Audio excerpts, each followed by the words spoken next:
வணக்கம். இது பஞ்சாயத்து நிகழ்ச்சி. இந்த வார பஞ்சாயத்து நிகழ்ச்சியில நான் உங்க விஜய் மீனா. இந்த வாரம் என்னென்ன பஞ்சாயத்து நடந்துச்சுன்னு பார்த்தலாமா? வாங்க பார்க்கலாம். என்ன 18 பட்டி வந்தாச்சாப்பா?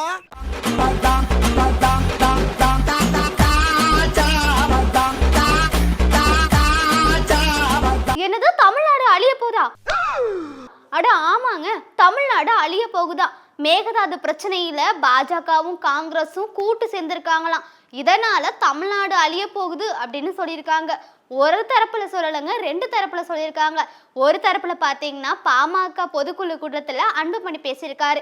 இன்னொரு தரப்புல பாத்தீங்கன்னா அனைத்து விவசாய சங்க ஒருங்கிணைப்பாளர் PR பாண்டியனும் ஒரு தரப்பு சொல்லியிருக்காரு. இப்ப பாத்தீங்கன்னா நம்மளுடைய அன்றாட வாழ்க்கையில தண்ணி தான் ரொம்ப ரொம்ப முக்கியம். இந்த சமயத்துல தண்ணி இருந்தாதான் விவசாயம் பண்ண முடியும். நம்ம தமிழ்நாட்டுல பாத்தீங்கன்னா ஓராண்டுக்கான அரிசி தேவை 91 லட்சம் டன் தேவைப்படுது. ஆனால் நம்ம தமிழ்நாட்டு விவசாயிகளால் உற்பத்தி செய்யப்படுறது 75 லட்சம் டன் தான் உற்பத்தி செய்யப்படுறது. அதிகமாக தமிழ்நாட்டு மக்கள் விரும்புகிறது பொன்னி அரிசி, அதாவது கர்நாடகாலேருந்து வரக்கூடிய பொன்னி அரிசி.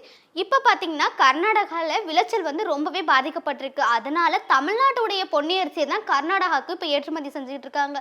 இந்த சூழலை இப்போ ஆல்ரெடி பற்றாக்குறை நமக்கு அரிசி, இதில் தண்ணியும் வரலன்னா இது எங்கே போய் முடியும்? அந்த மாதிரி ஒரு கொஸ்டின் மார்க் தான்.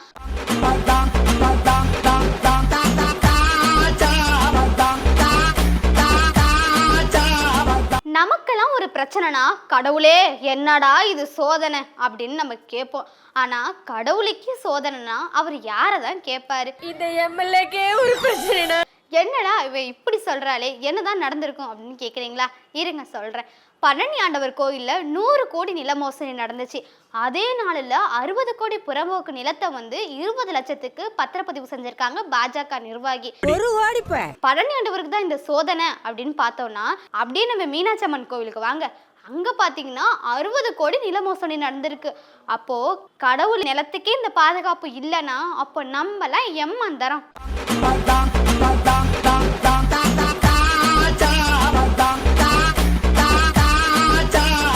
அதிமுகல வெற்றி பெற்ற எம்எல்ஏக்கள்லாம் இப்ப தாவேகா பக்கம் இருக்காங்க. தாவேகா குதிரை பேரம் நடத்துறதா ஒரு கண்டன ஆர்ப்பாட்டம் பரங்கிப்பேட்டையில வச்சிருக்காங்க அதிமுக.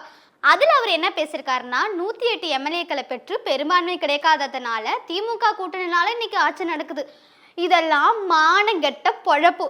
பட்ட பகலில் வெட்ட வெளிச்சத்தில் சட்டத்தை மீறி விதிகளை மீறி குதிரை பேரமா, கழுத பேரமா, காக்கா பேரமா, சாக்கடை பேரமா, என்ன எழவு பேரமோ தெரியல. அதிமுக எம்எல்ஏக்களிடம் குதிரை பேரம் நடத்துறதை கண்டு நாடே சிரிக்குதாமா. அப்போ அதிமுக பஞ்சு பஞ்சா போதே, அதை கண்டு யார் சிரிப்பாமா?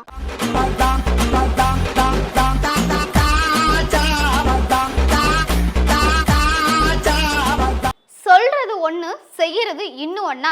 தாவேகா புதிய அரசு பட்ஜெட் தாக்கல் செய்ய போறாங்க. இதுல அவங்க கொடுத்த தேர்தல் வாக்குறுதியான 2500, இதுதான் பெரும்பான்மையான மக்களுக்கு அதிக அளவுல எதிர்பார்ப்பா இருக்குது. இந்த சூழல்ல மக்கள் 2500 எப்ப வரும் அப்படின்னு ஒரு கொஸ்டின் கேட்டிருக்காங்க. அதுக்கு செங்கோட்டையன் என்ன கேட்டிருக்காரு அப்படின்னு பார்த்தோம்னா, தமிழகத்தோட நிதிநிலை தெரியுமா? போன அரசு சொன்னாங்க 2 வருஷம் கழிச்சு தானே செஞ்சாங்க, எங்க கிட்ட மட்டும் ஏன் இப்பவே செய்ய சொல்லி கேக்குறீங்க அப்படின்னு கேட்டிருக்காரு. அப்படியா? மதுபான கடைகளை ஒழிக்கிறேன்னு சொன்னாங்க. ஆனா அந்த ஒரு நாளும் ஒளிகிற மாதிரி தெரியல. எதுக்காக அப்படின்னு கேட்டீங்கன்னா, ஆட்சிக்கு வந்த உடனே 700க்கு மேற்பட்ட மதுபான கடைகளை மூடினாங்க. ஆனா இப்போ தனியாருக்கு எழுதிவிட போறதா ஒரு பேச்சு எழுந்துகிட்டு இருக்கு. இப்போ கவர்மெண்ட் கண்ட்ரோல்ல இருக்கிறதுனால அதுக்குன்னு ஒரு டைமிங் இருக்கு. திறக்கிறாங்க மூடுறாங்க, திறக்கிறாங்க மூடுறாங்க. ஆனா தனியார்கிட்ட போயிடுச்சுன்னா அவ்வளவுதான், 24 ஹவர்ஸும் ஓப்பன் தான். அப்புறம் தமிழகத்தோட கதி அதோ கதி தான்.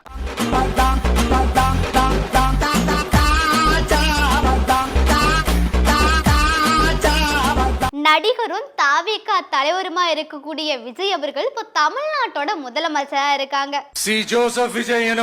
தமிழ்நாட்டுல மட்டும்தான் அவங்களுக்கு மக்களோட ஆதரவு செல்வாக்கு அதிகமா இருக்குன்னு பார்த்தோம்னா, அதை விட வட மாநிலத்துல அதிகமான செல்வாக்கு இருக்கு. எதுக்காக சொல்றேன் அப்படின்னு பார்த்தீங்கன்னா, நம்ம சோசியல் மீடியால இன்ஸ்டாகிராம், ஃபேஸ்புக் எல்லாத்துலயும் வட மாநிலத்துல உள்ளவங்க முதல்வர் விஜய் அவர்களுக்கு நிறைய வீடியோஸ் போடுறாங்க. அவங்களுக்கு ஆதரவா தமிழ்நாடு CM பெஸ்ட் சூப்பர் அப்படின்லாம் நிறைய வீடியோஸ் போட்டுட்டு இருக்காங்க. அதே மாதிரி நம்ம முதல்வர் அவர்கள் முதல் டைம் முதல்வருக்கு போட்டியிட்டு முதல்வர் ஆயிட்டாரு.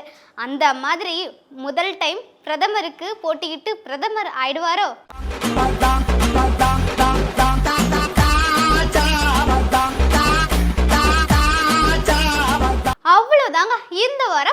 பஞ்சாயத்து ஃபினிஷ்.